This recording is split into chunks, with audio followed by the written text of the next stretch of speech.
रहे हैं के न्यूज। मैं हूं आपके साथ सोनी चौहान। खबरों में वापस लौटे उससे पहले सीधे रुक कर लेते हैं उत्तराखंड का, जहां पर पुष्कर सिंह धामी क्या कुछ कह रहे हैं, सुनते हैं।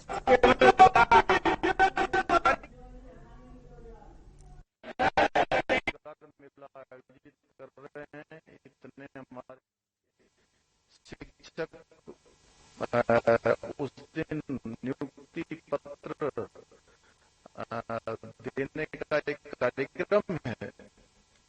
उस कार्यक्रम में आपको मार्गदर्शन देना है। उन्होंने शॉर्ट नोटिस में हम सबको समय प्रदान किया, अपना मार्गदर्शन दिया। मैं उनका भी धन्यवाद देता हूं और आप सबके उज्जवल भविष्य की कामना करते। और कर्तव्य पथ की जो ऐतिहासिक परेड थी, उस ऐतिहासिक परेड में हमारे उत्तराखंड की पूरी संस्कृति को समेटे हुए यह झांकी, उसको देश में नंबर 1 स्थान प्राप्त हुआ है। 23 सालों में हमारे राज्य की झांकी को पहली बार नंबर 1 स्थान प्राप्त हुआ है। इसके लिए भी मैं समस्त उत्तराखंड वासियों को, आप सभी लोगों को बहुत बधाई देता हूं, बहुत शुभकामनाएं देता हूं। और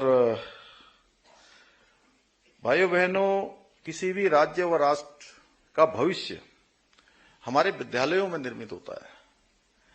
उसको बनाने की जिम्मेदारी भी अब आप सबके कंधों पर है। मेरा मानना है कि एक अच्छा शिक्षक ही एक अच्छे भविष्य को बनाने वाला होता है, एक अच्छे भविष्य को गढ़ने वाला होता है। इसलिए शायद आचार्य चाणक्य ने स्वयं शिक्षक की भूमिका को समझते हुए कहा था कि शिक्षक कभी साधारण नहीं होता है। प्रलय एवं निर्माण उसकी गोद में पलते हैं। यानी कि जो यात्रा आज से आपकी प्रारंभ हो रही है, वो यात्रा आपकी साधारण से असाधारण की है, जमीन से आसमान की है। इस यात्रा को जहां आपने आगे बढ़ाना है, स्वयं तो आगे जाना ही है, स्वयं के साथ साथ उन नौनिहालों को भी आगे लेकर जाना है। पहला संस्कार माता पिता देने का काम करते हैं, दूसरा संस्कार देने का काम अगर कोई करते हैं तो हमारे शिक्षक गण करते हैं।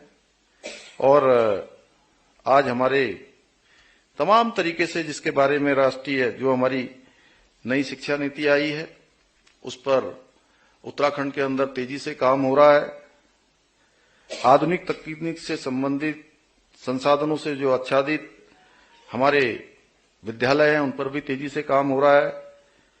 इसी क्रम में जहां वर्तमान में 500 हमारे माध्यमिक स्तर के राजकीय विद्यालयों में जो वर्चुअल क्लासेज हैं वो संचालित की जा रही हैं, जिसका उपयोग शिक्षण के साथ ही छात्रों को इंजीनियरिंग एवं मेडिकल परीक्षा से जो तैयारियां हैं वह भी करवाई जा रही हैं। इसके साथ साथ 500 से अधिक विद्यालयों में जो स्मार्ट क्लासेस स्थापित की गई हैं, जबकि 1400 अन्य विद्यालयों में भी इनकी स्वीकृति प्रदान की गई है। हमारी सरकार बेसहारा एवं कमजोर वर्ग के साधन विहीन बच्चों को शिक्षा की मुख्य धारा में लाने के लिए 51 आवासीय जो छात्रावास है वह भी संचालित किए जा रहे हैं।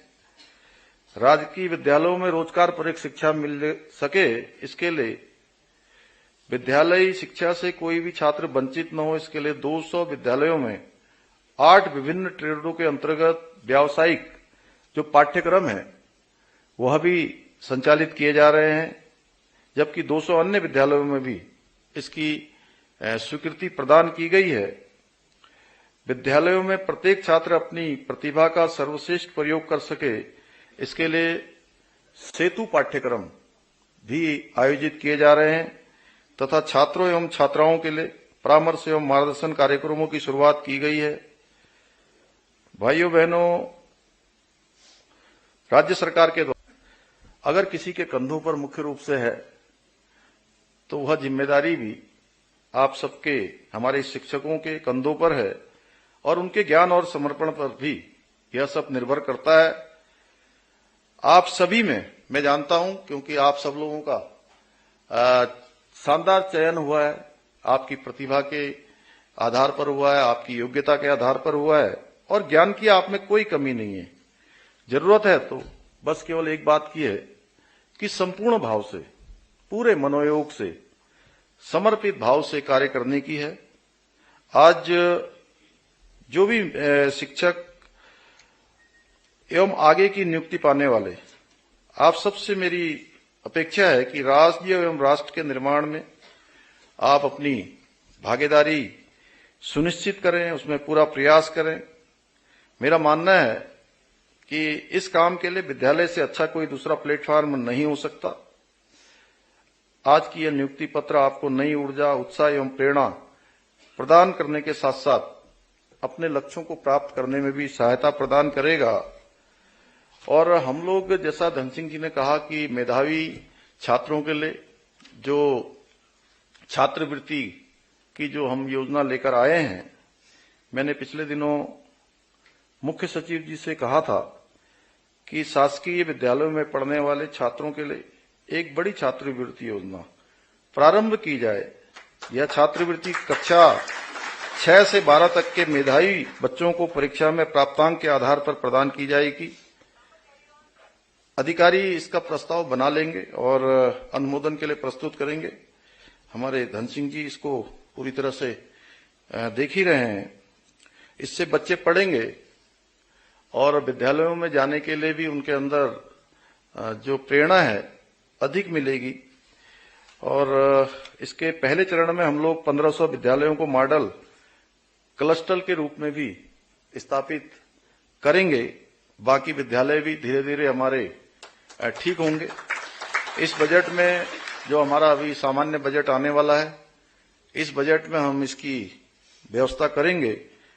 मॉडल क्लस्टर विद्यालयों में लैब, लाइब्रेरी, खेल के मैदान आदि सारी सुविधाएं उस पर होंगी, उपलब्ध कराएंगे। इस अवसर पर मैं 2 घोषणाएं भी आज यहां पर आप सबके समक्ष करना चाहता हूं कि मुख्यमंत्री उत्थान योजना, जिसके अंतर्गत राज्य में छात्रों को IAS, IPS, PCS, PPS, NDA, CDS, medical एवं इंजीनियरिंग जैसी प्रतियोगी परीक्षा की तैयारियों के लिए मुख्यमंत्री योजना, उत्थान योजना प्रारंभ की जाएगी। इस योजना के अंतर्गत ऐसे सभी छात्र एवं छात्राएं जो अपनी आर्थिक स्थिति के कारण इन परीक्षाओं की कोचिंग नहीं कर पाते हैं, को निःशुल्क कोचिंग सुविधा प्रदान की जाएगी तथा छात्रों को ऑनलाइन स्टडी मटेरियल, ऑफलाइन कक्षाएं, परीक्षा से संबंधित पाठ्यक्रम, प्रश्न बैंक आदि सभी प्रकार की जो सुविधाएं हैं वो उपलब्ध कराई जाएंगी।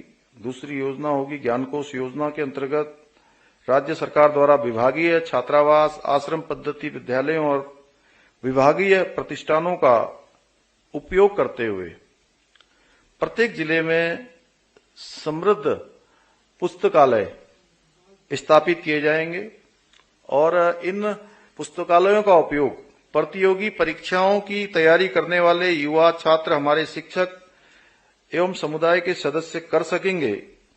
पुस्तकालयों में योग्य, अनुभवी एवं प्रोफेशन व्याख्यादाताओं को सूचीबद्ध करते हुए उनके लिए संपर्क केंद्र भी स्थापित किया जाएगा, जो प्रतियोगी परीक्षाओं से संबंधित जितनी भी उनके विषय से संबंधित समस्याएं होंगी उनके समाधान के लिए काम करेंगे और पुस्तकालयों का पूर्ण तरीके से उपयोग हो सके, इसके लिए विशेषज्ञों को सूचीबद्ध किए जाने, पुस्तकों की व्यवस्था, इंफ्रास्ट्रक्चर आदि की समीक्षा भी उस विषय के विशेषज्ञ समिति के द्वारा किया जाएगा। अंत में मैं आप सभी को उज्जवल भविष्य की कामना करते हुए और माननीय प्रधानमंत्री जी का हम सबके बीच में आकर हमारा मार्गदर्शन करने के लिए, अपना समय प्रदान करने के लिए, और हम सभी जानते हैं कि उत्तराखंड की धरती से माननीय प्रधानमंत्री जी का विशेष लगाव है, यहाँ के जन से, यहाँ के लोगों से, यहाँ की धरा से। तो शॉर्ट नोटिस में भी जैसे ही प्रधानमंत्री जी को 2 दिन पहले हम लोगों ने सूचना दी कि हम रोजगार मेला आयोजित कर रहे हैं, इतने हमारे शिक्षक उस दिन नियुक्ति पत्र देने का एक कार्यक्रम है, उस कार्यक्रम में आपको मार्गदर्शन देना है। उन्होंने शॉर्ट नोटिस में हम सबको समय प्रदान किया, अपना मार्गदर्शन दिया। मैं उनका भी धन्यवाद देता हूं और आप सबके उज्जवल भविष्य की कामना करते हुए अपनी वाणी को विराम देता हूं। जय हिंद, जय भारत।